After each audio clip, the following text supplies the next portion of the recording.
Rob, thank you for coming in. Thank you for joining me today. Let's just start by telling the people that are watching and listening a little bit about yourself and your background in the nonprofit and the charitable space. Sure, I appreciate that. So I sort of evolved into the nonprofit space through my career as a biologist, actually. I started doing environmental work, and I worked for a couple of nonprofit charities doing hands-on work, education with kids, tree planting, etc. Went to work for a federal government agency where we provided $2 million in grants to about 50 organizations across Ontario. And then after about a decade of doing that kind of work, I decided to get my fundraising certification, and I've been doing that ever since. So when you decided to go and get the further education, what was it that inspired you to maybe take that leap and say, hey, I need to learn a little bit more if I'm going to have more impact with the groups that I'm working with? That's a great question because I came at it as a program manager. And my first work, it was in the Black Creek in Toronto, I needed money for it. And so I raised money. And then I helped to start an organization to stop birds crashing into office towers downtown Toronto. And we needed money for that. And I always pictured myself as a program manager. But then I thought, there's an opportunity to raise money for many organizations and help them so that they can implement it. And that was the impetus to get my education at Ryerson, and then a decade later to get my CFRE. But the whole process of raising money gave me the chance to have bigger impact and more, provide greater strength for society. Have you seen others that were maybe thought themselves as program managers say, the way I can have the biggest impact is to continue and develop my leadership skills and my education skills? Is that a trend, or are you somewhat of a unicorn in that? Oh, not a unicorn at all. No. I would say there is a recent trend, maybe over the last decade or so, where people come out of university and they've got a degree and they go want to do a post diploma program at Humber or Ryerson or somewhere else. But I would say at least half, if not 3/4, of fundraisers are like myself. They started off on the front lines, and then they felt that there would be greater impact by raising money for others to do the work. When I think about you as a program manager, you're working on the mission, right? And now you move to a different table where you're worrying about the fundraising as the mission. How hard was it for you just to maybe let go and let other people execute against the vision while you were raising the funds that made it possible? Actually, it's the reverse of that, which is interesting. And I don't know if other fundraisers have the same challenge, but as a fundraiser, especially as a consultant, I'm seen as the hired gun, right? I am there to raise the money according to what their priorities are, and that's it. But I've been involved in nonprofits for over 3 decades. I've been a program manager, I've been on many boards. I've seen very effective leaders, I've seen very effective boards, and ones that aren't. And so when there's an opportunity to strengthen an organization's impact, especially with my background as an environmentalist, and saying, well, we could do this, or what do you think about that? And with my experience, fundraisers are relationship experts. So we have deep conversations with people and we understand where the trends and the interests are going. And especially if we're speaking with philanthropists who are highly committed to an organization and they want to have good impact, we can do a bit of a back and forth. And then I bring in the staff to say, there's interest in this, we can make some big money. That challenge is at the organizational level where they're saying, you're just a fundraiser. You don't manage things. So this is the challenge in having that advice being accepted because I'm not the frontline person. And that's not at all organizations, of course, but it is a common thread that runs through it. I want to dig in on that, but before you mentioned something that I think is important in your 30 years of working with nonprofits and charities. What do you think makes for an effective board? Well, first of all, I'll talk about an ineffective board. And an ineffective board is one where an organization simply puts out some posts on their website or maybe a forum and say, hey, we're looking for board members. Do you want to join? Right? My experience has shown that you really do need to treat board recruitment like you would hiring a staff person. You have a job description, you have a skill set, but rather than putting out a board, you strategically recruit the right people, right? You bring in someone, let's say you need to be strong on your DEI policies, right? So you bring in a professional who works in that space to help you form those policies, work with your staff on that, so you can have that implementation. But it's also about the teamwork part of it, right? It's like how people get along. So that's where the strategic recruitment comes. But I am different in the sense that, because it's, doing this for over 3 decades, I've seen the most effective organizations are the ones that give the executive director, CEO, whatever title you want to use, is the leader of the organization. And the board is there to support them. Too many, and I would say the majority of charities, especially smaller ones, the ED doesn't have the bandwidth, the ability, the permission to act independently to, maybe they want to hire a new staff person. So maybe they're going to, have a committee to help. But then these people make the choice, even though the ED says, no, I could really work with this person. This is the best choice here. And that's taken away. So the best boards, in my opinion, are those that really commit to supporting the organization and give power to the organizational leadership and provide that trust. You mentioned sort of smaller organizations. Do you see, and again, in your work and based on your experience, is there sort of a transition point that goes from a small organization that maybe has a working board that is made up of family and friends and interested people that are committed to the cause, right, towards becoming a more professional board where this level of recruitment and this level of discernment takes place before you invite somebody to join? Mm-hmm. Gosh, there are thousands of small charities.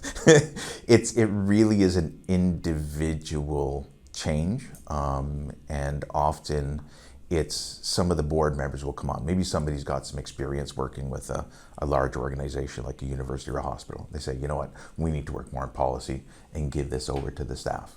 But it's really a rarity. I've not seen that a lot.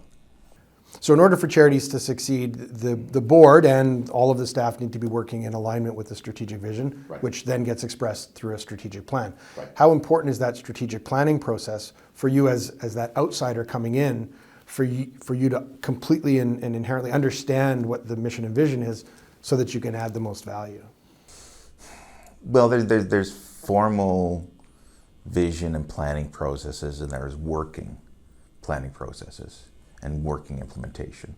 And myself as a consultant, I found the most effective organizations are those that you've got a leader who they hold the vision and they're the ones who implement it, and they've got the confidence of the board to really move forward on many fronts. And so with that in mind, I can then form a strategic relationship. I can provide my vision, and any client I have, I always say, I'm going to bring you a lot of ideas. I'm going to talk to you about relationship building with wealthy donors, about corporate relationships, about your programs. I'm going to meet with people and they're going to tell me, I would love to fund this at this level if there were these kind of modifications, or if you could expand in this way. So you might not accept that, but I need to have that relationship with you. The organizations that say, yes, we want that kind of partner to help us grow, are the ones that consistently are the ones that exceed their goals and really are the models for the whole sector in how to move forward. So you mentioned a word that's very key to me, which is relationship. So how do you, as sort of an outsider to these organizations, they're bringing you in, how do you build and foster that relationship where they trust that your 30 years of experience is going to be working to their best advantage? Right. Well, it's a challenge, first of all, being trusted as a fundraiser and being trusted as a fundraising consultant, because so many organizations think, okay, here's someone who's going to just have a lot of conversations and either they're going to bring in a lot of money or not. And what we'd rather have is someone with social media experience who's going to come in and they're going to run a couple of events and we're going to make money. And they don't understand that really the best way to raise funds is relationship building. Like they look at universities, they look at hospitals. Oh, look at all these millions of dollars coming in. And you look at a capital campaign, for instance, like all this money, how do they do this? It's like they just made a phone call to this rich person. It's like, no, it took a long time to build those relationships. What they don't understand is, as small organizations, they can do it too. They just need to do it at scale. Right? They need to work with their existing donors. I don't have this magic Rolodex that I bring in and say, oh, you can talk to this person, I'm going to bring you $1 million. No, we have to work on who you already have.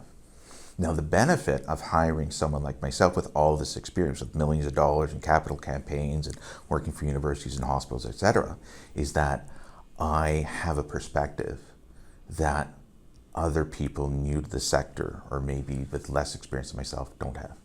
So I can look at who has been giving to them in the past.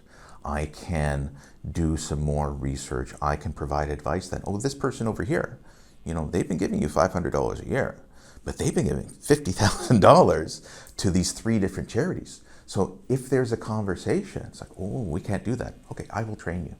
I will help you. We will go through this. I will start the conversation. We'll go together. We'll build this relationship. You already have the relationship. We're just strengthening that relationship. And that's definitely where a skill set for the executive director can be built, and where the board members can come in too, to learn those skills. And that is one of the special things that I bring to organizations. So this sort of comes back to the beginning where we started, which was around your personal growth and development and education. Mm-hmm. And so now the full circle moment is you're now training others about how to take what you've learned for 30 years and apply it to their own organization. Without taking 30 years to do it.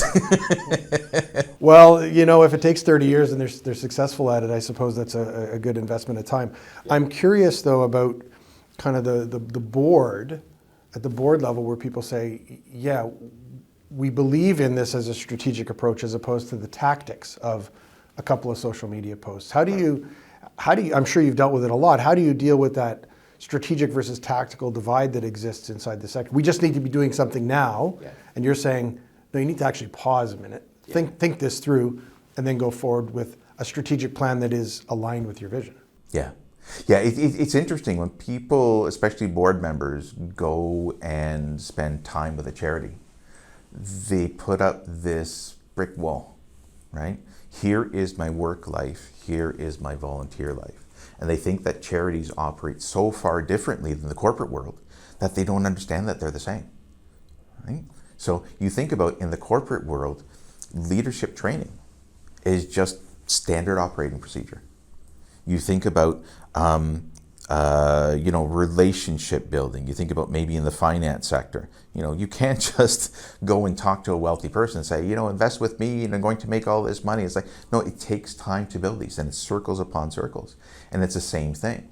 So using those analogies where people already they've built their own expertise in relationship building, and they can do it the same in charities, but it's a bit of, it's a nuance, because there's not, a lot of people say fundraising isn't sales. It is, but with a different driver, right? You're not asking people to make a donation so that you make more income.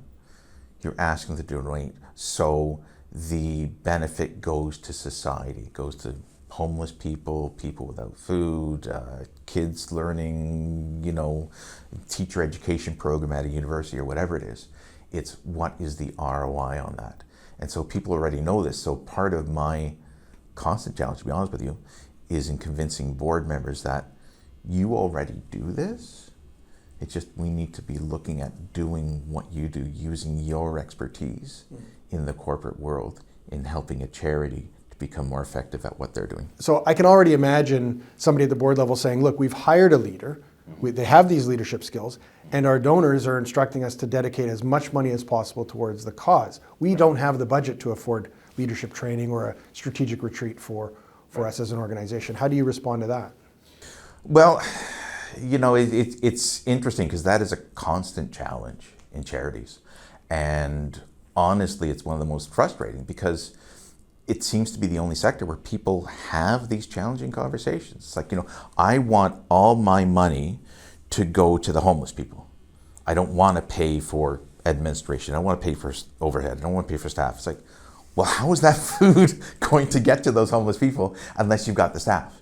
And how are those staff going to recognize when someone is in distress in some manner? And how is the leader going to be able to support the program managers if they don't have the skills and training and maybe even outside support to help those people? So, like every corporate organization, like every government organization, the better you strengthen the leadership, the more that you focus on strengthening the whole organization, the more effective you're going to be.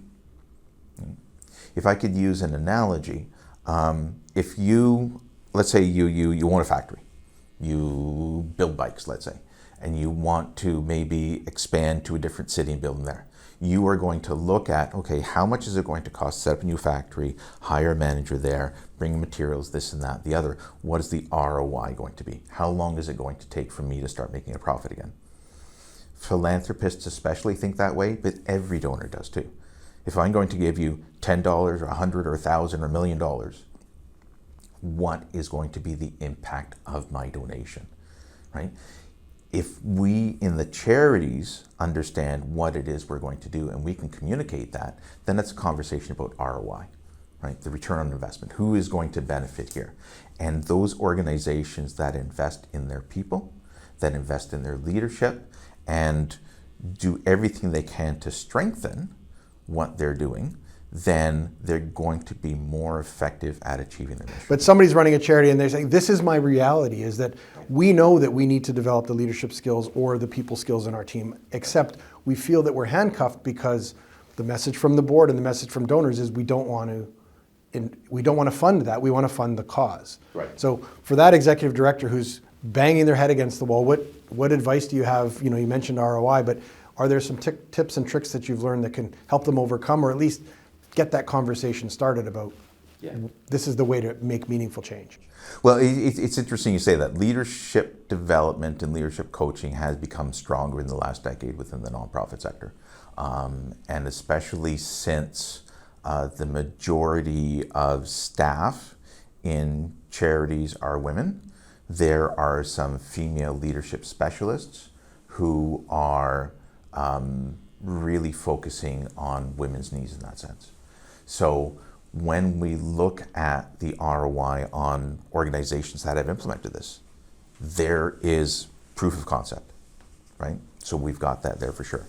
When I work directly with a charity and I've got an executive director who is going to be a partner in that sense, then I can provide the ideas of, to have an effective organization, you are going to be much stronger if your leadership skills are better. You're going to be able to support your staff better. You're going to be able to help more people. And really, if their challenge is with the board, then maybe it's a conversation with one or two board members. Or maybe it's recruiting the right board members who support this to give the permission to the leader to be able to implement this.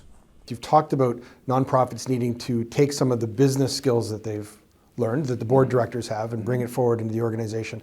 And you also talked about this notion of making a long-term investment and seeking the return on investment, not measured in dollars, but measured in perhaps impact for the community.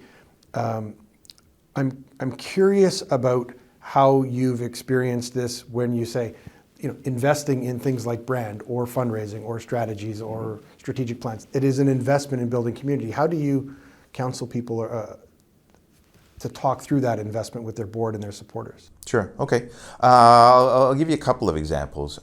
First is with a charity I was supporting a number of years ago, and the executive director was just run off his feet. He was just so busy, and he had some great supporters, but it would take him sometimes days to get back to emails, and there were timely things, and he was pulled in different directions. So I sat down with him and I said, look, you've got these corporate donors who believe in you, who are supporting you. You can have a sit down anytime. This construction company, they love you. They want to support you. This president has an executive assistant who helps him in so many ways. He wouldn't be able to do his job without that. Why don't you talk to him? about having support for that? Well, he did. And this is where my 3 decades of experience come into play of like, how do you do these things? And he provided for 5 years all of the salary for an EA to go work for this guy, and the accomplishments of the organization just shot out of the roof. They were crazy how much they did, because now the executive director had the time to work more on strategic issues and not just on the day-to-day, not being pulled in all these different directions, right? And so there are a lot of, typically your philanthropists are business owners, they're investors, they're otherwise, they look for that ROI I spoke about before. Talking to them about the value of providing funding specifically for leadership development, providing for external coaching, maybe providing the coaching themselves, whatever it is, because charities really are businesses, right? They don't gain profit to distribute to shareholders. What is your thought on restricted, unrestricted, or targeted giving, and how that plays a role in this? I could call it strategic philanthropy, I'd say, right? Because if what we're looking at is organizational development rather than program implementation, the stronger we make the organization, the stronger we support the leadership, the more they're going to accomplish. And that's really where donors, especially large donors, think, right? We also have to communicate clearly with philanthropists. Now, some organizations, like the Toronto Foundation, for instance, provides unrestricted gifts now. They say, trust the experts. And this is the whole thing with the charitable sector.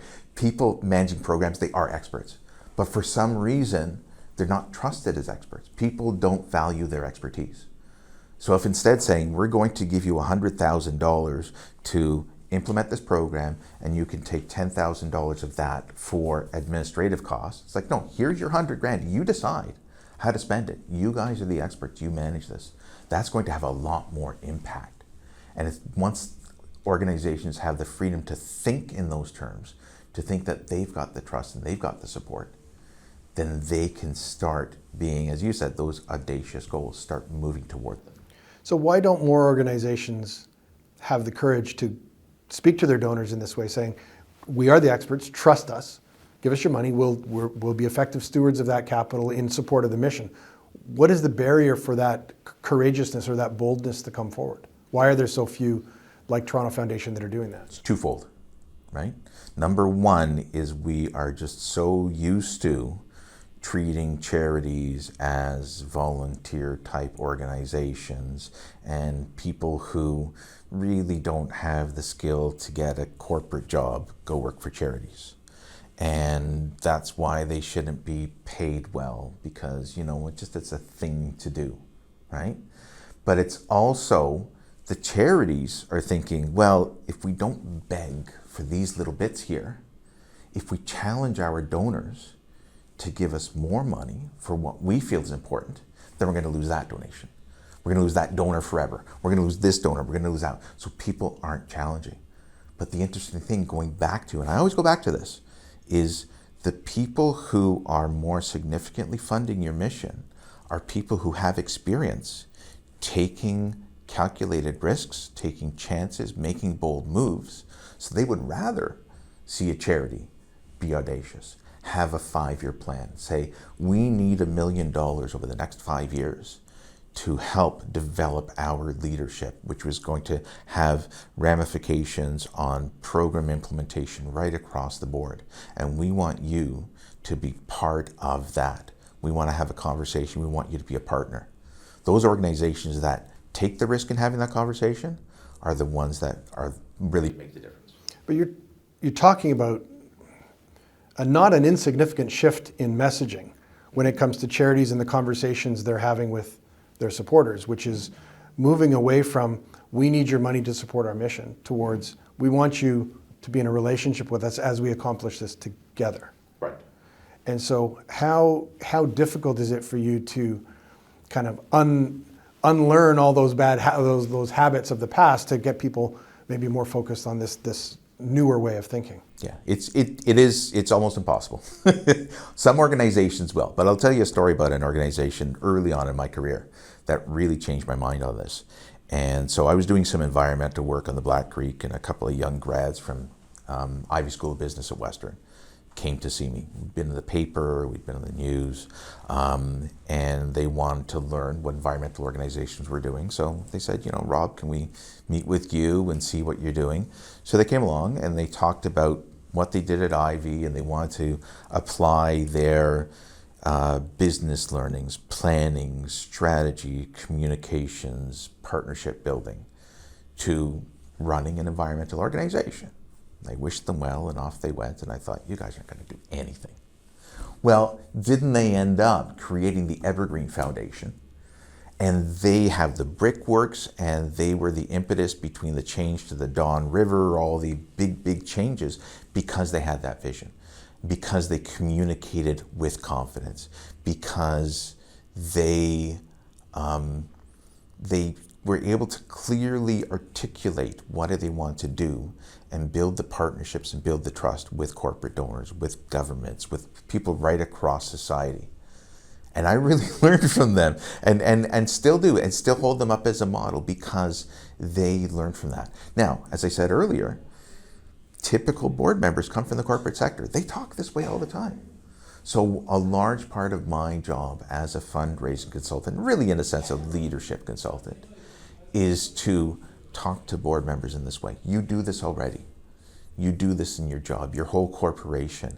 Let's take your expertise from the corporate sector and apply it to this charity that you love so much that you're on the board.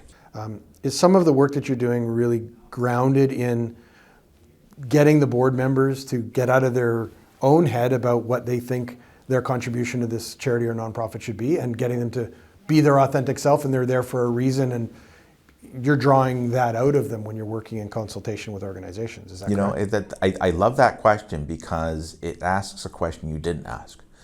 And often the challenge with board members is they feel that if we're going to hire a fundraiser, I'm going to have to sell tickets to something, or I'm going to have to ask my friends for a lot of money, or whatever it is. No, they don't have to do that, right?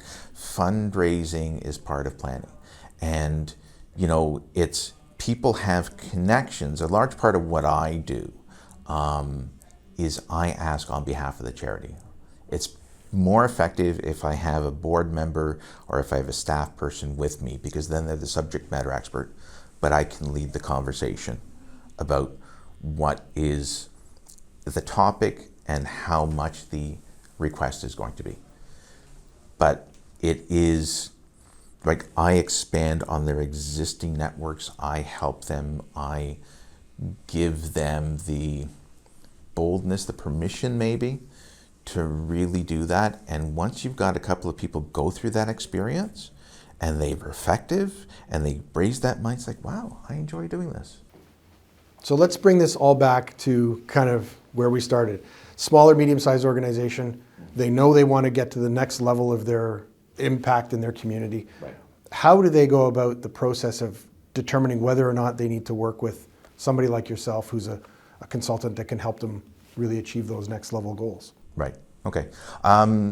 Typically, an organization will reach out to me once they've gone through a number of experiences, right? They've had their program staff write some government or foundation grants.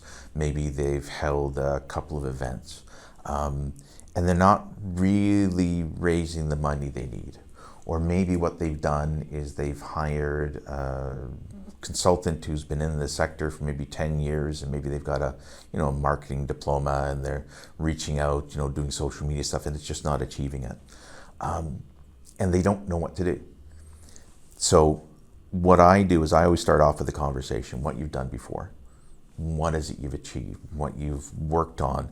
Because it's no fault of their own. It's that phrase, the unknown unknowns. They don't know that they have the possibility of speaking with generous people in their communities. Often they don't even know who those generous people are. They don't know how to hold the conversations. They don't know how to hold, let's say, a stewardship event where they just invite 20 people, have a conversation, meet with us, learn about things if you want to. We do some follow-up. A lot of these kind of things that I've learned over my 3 decades of how you reach out to people. And often what people will say, well, we only have the budget to hire a junior person. Well, I can do the work at the budget for a junior person, but with all my experience. So I can come in and I can do some work, I can provide strategy, and not only managing the fundraising program, but training them how to do it as well. So in the year or 2 years we work together, they gain expertise, not just in their staff, but in their volunteers, in their board, so they are more effective. So it's very much a cost-effective way of bringing on a consultant like myself, but a way to really take their fundraising to the next level, which means that they can run their programs more effectively, which means people will be more interested in giving to them, and then it just is an upward spiral. And this is just to come back to where you were talking before. This is the investment in the future growth of an organization, and it's not going to pay off in 6 months or one event. It takes a little more time for it to play out. But you use that word investment, and this is always the challenge, because so many fundraising staff, especially, you reach the executive director level, your program manager, you make it up to the ED, you're still thinking on delivery, and you're still thinking on cost. We're going to get a grant for this, we're going to expense it and all that. And it's hard to take your mind away from, if we invest in this, we are going to be able to do more of that. But going back to your earlier question about board members, how can board members, especially from the corporate sector, always think about investments. Governments, if people come from that sector, they think about investments. So why don't we think about investments when we talk about charities? Because that's exactly what it is. You invest in your staff, you invest in experts like myself, you invest in the development of your organization, you accomplish more, you're actually investing in your community. ROI. I think it's a perfect place to leave it, Rob. Thanks for your time today. Thank you. I really appreciate it, Craig.